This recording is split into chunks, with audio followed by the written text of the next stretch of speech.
কারণ জালেম মা বাবা, তুমি জালেম মা বাবা। শুধু এই মা বাবার বিরুদ্ধে কাল কিয়ামতে তো নালিশ করবেই, দুনিয়াতেও নালিশ করবে, দুনিয়াতেও নালিশ করবে, দুনিয়াতেও নালিশ করবে। এই জন্য এই আমানত সন্তান আল্লাহ পাকের পক্ষ থেকে যেমন আমাদের জন্য নিয়ামত, আল্লাহ প্রদত্ত নিয়ামত, ঠিক তদ্রুপভাবে সন্তান আমাদের জন্য আল্লাহর পক্ষ থেকে আমানত।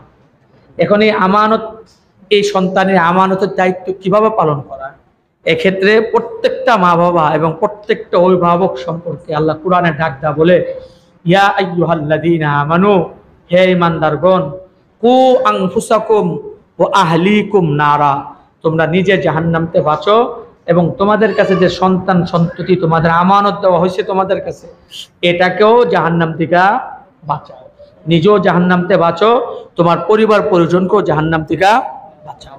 তাহলে অভিভাবকদের উপর, মা বাবা এবং অভিভাবকদের উপর প্রথম কর্তব্য হলো যে আল্লাহ প্রদত্ত নিয়ামত, আমি যে সন্তান পাইলাম, ভাই পাইলাম, বোন পাইলাম, তাদেরকে শুরু থেকেই এমনভাবে গঠন করা যেন সে পরকালে জাহান্নাম থেকে মুক্তি লাভ করতে পারে, পরকালে সে জাহান্নাম থেকে বাঁচতে পারে। পরকালে জাহান্নাম থেকে কিভাবে বাঁচবে, এই আয়াতের ব্যাখ্যায় হযরত আলী রাদিয়াল্লাহু তাআলা স্পষ্ট বলছেন যে কু আনফুসাকুম ও আহলিকুম নারার অর্থ হলো আল্লিমু আহালিকুমুদ্দিনা, তোমরা তোমাদের সন্তানাদিদেরকে, তোমাদের পরিবার পরিজনকে দিন শিখাও, দিন শিখাও, কোরআন শিখাও, হাদিস শিখাও, কোরআন হাদিসের নিয়মাবলী শিখাও, দিন শিখাও, আখিরাত সম্পর্কে তাকে সচেতন করো, জাহান্নামের আযাব সম্পর্কে তাকে সচেতন করো, আল্লাহর বরত্ব শিখাও, আল্লাহ বড়, আল্লাহর হুকুম মানলে আল্লাহ পরকালে জান্নাত দেবে, আল্লাহর হুকুম অমান্য করলে পরকালে জাহান্নামে যেতে হবে। এই বিষয়গুলো তুমি তোমার সন্তানদেরকে শিখাও। আল্লিমু আহালিকুমুদ্দিনা, এটা হলো ব্যাখ্যা। কারণ এই দিন শিক্ষা ছাড়া পরকালে জাহান্নাম থেকে বাঁচার কোনো পথ নাই। একমাত্র দিন শিখবে আর দিনের উপর চলার মাধ্যমে পরকালে জাহান্নাম থেকে মুক্তি লাভ করা। কোনো অভিভাবক যদি সেক্ষেত্রে অসচেতন হয় আর দায়িত্ব যথাযথ পালন না করে, তার জন্য কোরআনে কারিমের ধমকি আছে। আমি আপনাদের সামনে একটা ঘটনা শোনাই, আগে বলছি কিনা খেয়াল নাই, এরপর আবার বলে থাকলো আবার বলি, একটু মনোযোগ দিয়ে মা বোনরাও শুনেন। আমরা তো ছেলে মেয়েদের অবৈধ আবদার, ছেলে মেয়েদের খাহাস পুরা করতে গিয়া তাদেরকে অনেক সময় গুনাহের দিকে তাকে ছেড়ে দেয়, কিন্তু এটা যে তাদের জন্য কত বড় ক্ষতিকর বিষয় এটা পরবর্তীতে বুঝে আসে। পরে তো চোখের পানি ফেললেও কোনো কি হয় না, লাভ হয় না। বড়পীর আব্দুল কাদের জিলানী রহমাতুল্লাহ আলাইহি যুগের ঘটনা। বড়পীর আব্দুল কাদের জিলানী রহমাতুল্লাহ আলাইহি, ওনার যুগে একজন মহিলা, তার বিবাহ হয়েছে, বিবাহ হওয়ার পরে একটা মেয়ে বাচ্চা হয়েছে। মেয়ে বাচ্চাটার বয়স 1 থেকে 2 বছর, 2 বছর এমন সময়, এই সময় তার স্বামী মারা গেছে। তাহলে মেয়েটার বিবাহ হয়েছে হয়তো 18 বছর বয়সে, 2 বছর, 1 বছর পরে বাচ্চা হয়েছে, তারপরে কি হয়েছে, স্বামীটা মারা গেছে। তাহলে তার বয়স আর কত, তার তো যৌবন এখনো পড়ে রয়ে গেছে। কিন্তু তারপরও সে চিন্তা করলো যে আমি যদি এখন অন্যত্র বিবাহ বসি তাহলে আমার এই বাচ্চাটা এতিম হয়ে যাবে। এক তো তার বাবা হারা হয়েছে, এখন আমি অন্যত্র বসলে বাচ্চারা মা হারাও হবে। এই চিন্তা করে এই মেয়েটার মহাব্বতে এই মা মেয়েটা আর কোথাও বিবাহ বসে নেই। এই খুব আদর করে সোহাগ করে এই মেয়েটাকে লালন পালন করছে। আল্লাহ পাকের কি ইচ্ছা, এই মেয়েটার বয়স যখন 18-20 হয়েছে তখন এই মেয়েটা মারা গেছে। যে মেয়েটাতে দেখা মাটা তার যৌবন পার করছে, এখন এই মেয়েটাই মারা গেছে। এখন মার জন্য এই বয়সে একটা মেয়ে মারা যাওয়া, আর এটাই তার একমাত্র আদরের দল, তাহলে এই মার জন্য এটা কত বড় কষ্টের বিষয়। এখন এই মা বড়পীর আব্দুল কাদের জিলানীর কাছে গেছে, গিয়া বলতেছে যে আমার তো হুজুর, আমার তো বিবাহ ছিল, বিবাহর পরে যে একটা বাচ্চা হওয়ার পরে আমার স্বামী মারা গেছে। এই মেয়ে বাচ্চাটার দিকে তাকায় আমি আমার যৌবন পার করছি। এই বাচ্চাটা হুজুর আল্লাহ পাকের কি ইচ্ছা, এখন এই বয়সে আইসা এই 20 বছর হয়েছে বা 22 বছর হয়েছে, এখন যুবতী বয়সে এসে এই মেয়েটা মারা গেছে। হুজুর আমি তো মেয়েটাকে খুব আদর করতাম, খুব মহব্বত করতাম, এই মেয়েটার জন্য আমার যৌবন পার করছি। মেয়েটাকে না দেখলে আমি থাকতেই পারতাম না, মেয়েটাকে না দেখে আমি থাকতেই পারতাম না। এখন হুজুর এই মেয়েটা মারা গেছে, তখন আমার তো হুজুর আমি অস্থির অবস্থায় আছি। হুজুর মেয়ে তো মারা গেছে, আল্লাহর কাছে চলে গেছে, হুজুর আমাকে কোনো একটা আমল বলে দেন, যে আমলটার দ্বারা আমার মেয়েটাকে আমি একটু স্বপ্ন যুগে হইলেও দেখতে পারি যে মেয়েটা কি অবস্থা আছে, একটু দেখতে পারি। এবার আব্দুল কাদের জিলানী রাহমাতুল্লাহ তাকে আমল দিয়ে দিলেন, যাও তুমি বেশি বেশি সূরা তাকাসুর পড়ো। কোরআনের একটা সূরা আছে আল হাকুমুত তাকাসুর, এই সূরাটা বেশি বেশি পড়ো। তো মহিলা চলে গেল, ওই সূরাটা পড়তে লাগলো, আব্দুল কাদের আহমদ এই সূরা পড়তে লাগলো। কয়েকদিন পরে স্বপ্ন দেখছে, স্বপ্ন দেখে সে কোথাও যাইতেছে, রাস্তায় দূরে একটা অগ্নিকুণ্ড দেখা যায়, অগ্নির লেলিহান শিখা উপর দিকে উঠতে দেখা যায়। সেই অগ্নিকুণ্ডটাকে লক্ষ্য করে সে সামনে থেকে যাচ্ছে। যত কাছে যাচ্ছে দেখা যায় অগ্নিকুণ্ডটার মাঝখানে কি যেন একটা লটকায় রাখা হয়েছে, ঝোলায় রাখা হয়েছে, আর এটাকে আগুন চতুর্দিক থেকে কি করতেছে, গ্রাস করতেছে। সে চিনতে পারতেছে না, দূর থেকে দেখতেছে। কাছাকাছি গিয়ে দেখে যে এই অগ্নিকুণ্ডটার মাঝে যে লোকটা জ্বলতেছে এটা অন্য কেউ না, তারই সে আদরের দোলালি, তারই সে আদরের মেয়েটা, যে মেয়েটাকে না দেখে সে বাঁচতে পারতো না, যে মেয়েটার জন্য তার জীবন যৌবন সব পার করছে, তার ওই মেয়েটাই এই আগুনে জ্বলতেছে, তার ওই মেয়েটাই আগুনে জ্বলতেছে। আর মেয়েটা চিৎকার করে করে বলতেছে, আগুনে জ্বলতেছে, আর চিৎকার দিয়ে দিয়ে বলতেছে, মা মা তুমি আমাকে কি করলা, তুমি আমাকে জাহান্নামে ফেলে দিলা, তুমি কি করলা, তুমি আমাকে আজকে জাহান্নামের আগুনে ফেলে দিলা, তোমার কারণে আজকে আমি জাহান্নামের আগুনে জ্বলতেছি। মা মা তুমি কি করলা, তুমি আমাকে এভাবে জাহান্নামে ফেলে দিলা, তুমি আমাকে জাহান্নামের আগুনে ফেলে দিলা, মা তুমি কি করলা, এভাবে চিৎকার করে করে মেয়েটা বলতেছে। এই দৃশ্য দেখা মার তো অস্থির, স্বপ্ন ভেঙে গেছে। এখন তো তার মন আরো খারাপ হয়ে গেছে, দেখছিলাম না এটা এক ভালো ছিল, এখন নিজ মেয়েকে দেখলাম, এবার মাটা এখন তো আরো অস্থির, দেখছিলাম না তাই ভালো ছিল, যে অবস্থা দেখলাম এই অবস্থা দেখা থেকে না দেখাই ভালো ছিল। আবার বড় পীর আব্দুল কাদের জিলানী রহমাতুল্লাহ কাছে গেলেন, ওনাকে গিয়ে বলতে যাওয়ার পর হুজুর বলতেছেন, কি দেখছো তোমার মেয়েকে দেখছো? হুজুর দেখছি তো, কিন্তু যে অবস্থা দেখছি দেখার থেকে না দেখাই ভালো ছিল, যে অবস্থায় দেখছি দেখার চেয়ে না দেখাটাই কি ছিল, ভালো ছিল, না দেখাই ভালো ছিল। এবার বলো কি অবস্থায় দেখছো? হুজুর দেখছি একটা অগ্নিকুণ্ড, আর অগ্নিকুণ্ডের মধ্যে আমার মেয়েটা জ্বলতেছে, আর সে অগ্নিকুণ্ড থেকে আমার মেয়েটা চিৎকার করে করে আমাকে ডাকতেছে আর বলতেছে, মা তুমি কি করলা, তুমি আমাকে জাহান্নামের আগুনে ফেলে দিলা, মা তুমি কি করলা, তুমি আমাকে আজকে জাহান্নামের অগ্নিকুণ্ডে নিক্ষেপ করে দিলা, মা মা করে বাবার চিৎকার করতেছে।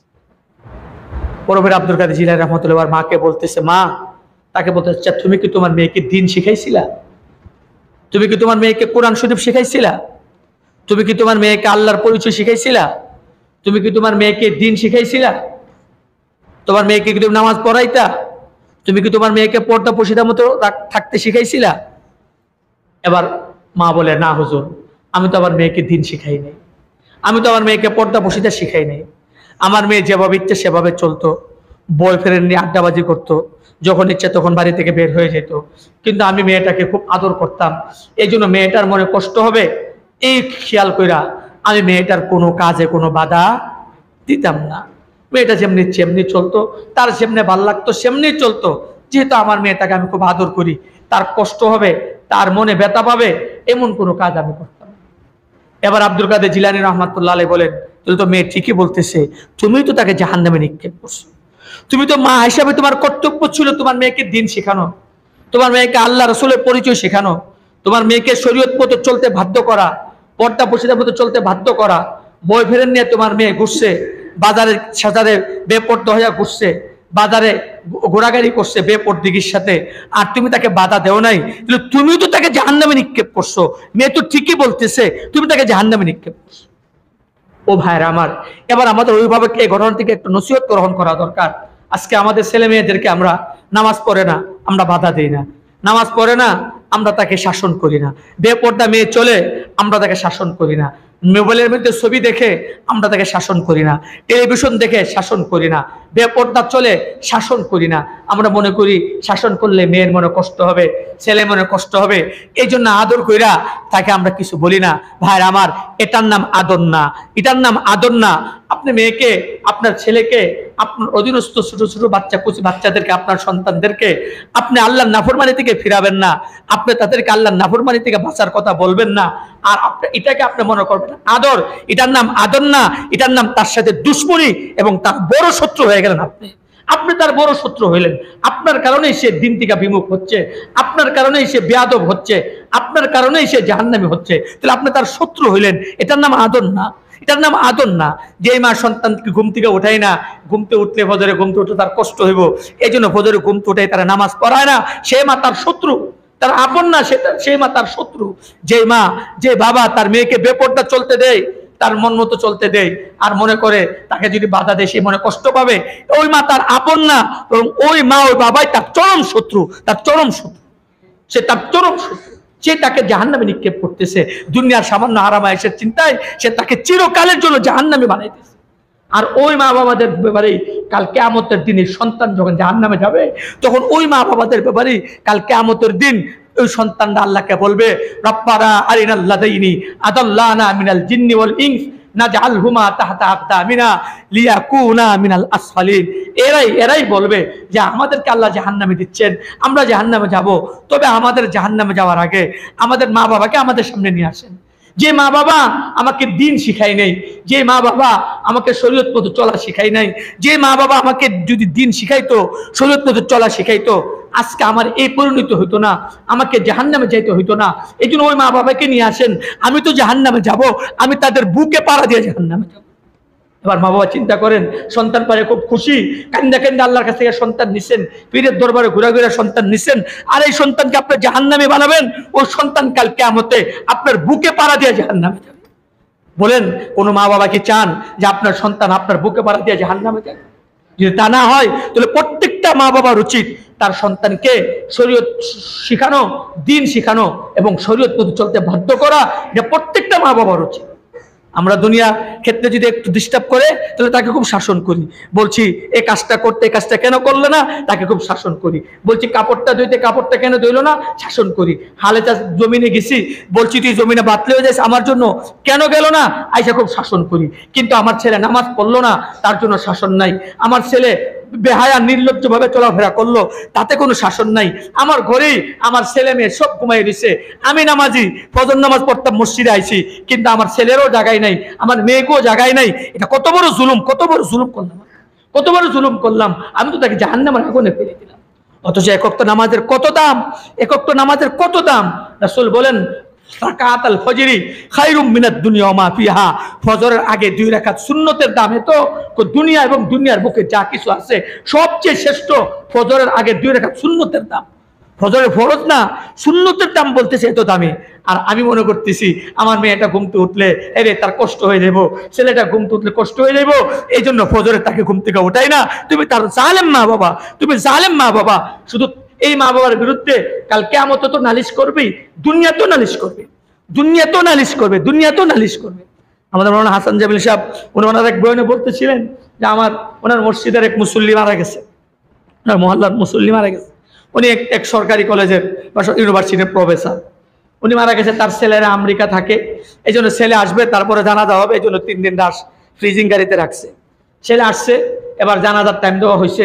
ওনাকে কমিটির লোক বললো যে উনি যেহেতু একটু এলাকার একটা সম্ভ্রান্ত ব্যক্তি, একটু দামি মানুষ, প্রফেসর মানুষ, ভার্সিটির, আপনি একটু তার জানাজাটাতে উপস্থিত থাকেন। উনি বলে আমি তাদের অনুরোধ রইলাম। জানাজা পড়তে গেলাম মাঠে, এখন জানাজা হবে। এখন দেখি যে তার যে ছেলেটা আমেরিকা থেকে আসছে, এই ছেলেটা হাও মাও করে কাঁদতেছে। তো তার বন্ধু আমাকে এসে বলতেছে, হুজুর এই তো আমেরিকার থেকে আসছে, বাপ মারা গেছে 3 দিন হয়েছে, ওই আমেরিকার থেকে আসছে স্বাভাবিক, বাবাকে গোসল করাইছে, বাবাকে লাশ পড়াইছে, করে স্বাভাবিক হাসি খুশি, কোনো কান্নাকাটি তো করে নাই। কারণ মানুষের কান্না মারা যাওয়ার পরে কয়েকটা অবস্থা হয় কান্নার। 1 নম্বর হলো যখন মৃত্যুর সংবাদটা শুনে তখন একটু কান্দে, এরপরে যখন গোসল টুসল দিয়া কাপড় পরায় ফেলা, ঘর থেকে বাইর করে নিয়ে আসে, তখন আর কন্ট্রোল করতে পারে না। হাই আমার বাবা আমার মা জীবনের তোরে এই ঘর থেকে বের হয়ে যাচ্ছে, আর তো কোনোদিন এই ঘরে আসবে না, অথচ আমার বাবা মা কত কষ্ট করে এই ঘরকে সাজাইছে। এইভাবে তখন একটা কান্না আসে, হাই আমার বাবা আর মা চলে যাচ্ছে, জীবনের তোরে তাকে বের করে নিয়ে যাচ্ছি, আর তো কোনোদিন আমার বাবা মা এই ঘরে আসবে না। এই সময় একটু কান্না করে।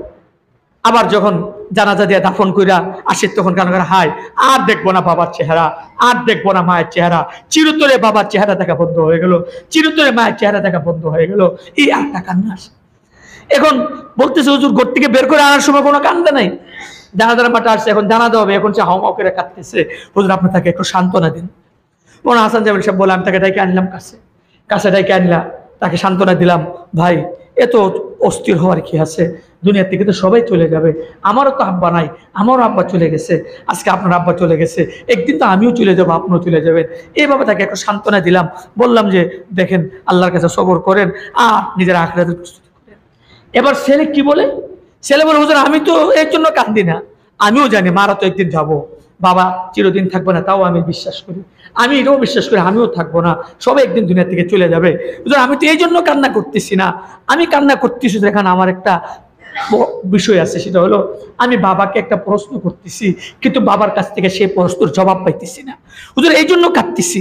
আমি বাবাকে একটা প্রশ্ন করতেছি, বারবার বাবার লাশের সামনে দাঁড়ায়া বাবাকে প্রশ্ন করতেছি, কিন্তু বাবা কোনো জবাব দিচ্ছে না, হুজুর এই জন্য কাঁদতেছি। বাবাকে কি প্রশ্ন করতেছেন? বাবাকে প্রশ্ন করতেছি বাবার লাশের সামনে দাঁড়ায়া, বাবা তুমি যে আমাকে এত শিক্ষায় শিক্ষিত করলা, আমাকে উচ্চ শিক্ষায় শিক্ষিত করলা, একবার আমাকে উচ্চ শিক্ষায় শিক্ষিত হওয়ার জন্য আমেরিকা পর্যন্ত পাঠাইলা, এখন আমি আমেরিকাতেই থাকি, কিন্তু বাবা তুমি যে আমাকে জানাজার নামাজের নিয়ম শিখাইলা না, জানাজার নামাজের দোয়া শিখাইলা না, এখন তুমি বলো এখন আমি তোমার জানাজাটা কিভাবে পড়বো? বাবাকে জিজ্ঞাসা করতেছে বারবার লাশ সামনে নিয়া, বাবা তুমি বলো তুমি যে আমাকে জানাজার নিয়ম শিখাইলা না, জানাজার দোয়া শিখাইলা না, এখন তোমার জানাজা আমি কেমনে পড়বো? একটু চিন্তা করেন, জবাব দিতে পারবে? জবাব দিতে পারবে? আজকে আমাদের সমাজে কত মা বাবা আছে তার সন্তানকে জানাজা শিখাই নাই, তার সন্তানকে জানাজার দোয়া শিখাই নাই, জানাজার নিয়ম শিখাই নাই। এখন তুমি যখন মারা যাইবা তোমার সন্তান তোমার জানাজা কেমনে পড়বো বলো? তোমার সন্তান তোমার জানাজা কেমনে পড়বো বলো? তুমি চাও না তুমি যখন মারা যাইবা তোমার সন্তান তোমার জানাজা পড়ো, জানাজার মাঠে এসে যদি বলে দোয়াটা বলে দেন, পারবো দোয়া শিখতে? তখন পারবে দোয়া শিখতে? না, দোয়া আগে থেকে শিখতে হবে। কত মানুষ আছে জানাজা নামাজের দোয়া জানে না, কত মানুষ আছে জানাজা নামাজের নিয়ম জানে না। এই জন্য দায়ী কে? ওই মা বাবা, যে মা বাবা খালি সন্তানকে খাওয়াইছে আর পড়াইছে, আর সন্তান কামাই করবো বিদেশ গিয়া, টাকা বাড়াইবার আমি মুজে চলমু আর আটটা দিমু, আমার ছেলে এত টাকা বেতন পায়, মানে এরাই তাদের বড় শত্রু। তাকে জানাজার নামাজের দোয়াটাও শিখাই নেই, জানাজার দোয়াটাও তাকে শিখাই নেই। ওই বলে আমি তো এই জন্য কাঁদতেছি, বাবাকে প্রশ্ন করতেছি, বাবা জবাব দিচ্ছে না, বারবার বাবাকে বলতেছি বাবা বলো তুমি যে আমাকে জানাজার দোয়া শিখাইলা না, এখন তোমার জানাজা আমি কেমনে পড়বো, তোমার জানাজা আমি কিভাবে পড়বো? এই জন্য ভাইরা আমার, প্রত্যেকটা মা বাবার উচিত, প্রত্যেকটা মা বাবার উচিত সন্তানকে দিন শিখানো, সন্তানকে দিন শিখানো, জানাজার দোয়া শিখানো, নামাজ শিখানো, নামাজের সূরা কেরাত শিখানো, পর্দা প্রশিদের মতো চলা শিখানো। এটা প্রত্যেকটা মা বাবার উচিত, প্রত্যেকটা মা বাবার উচিত।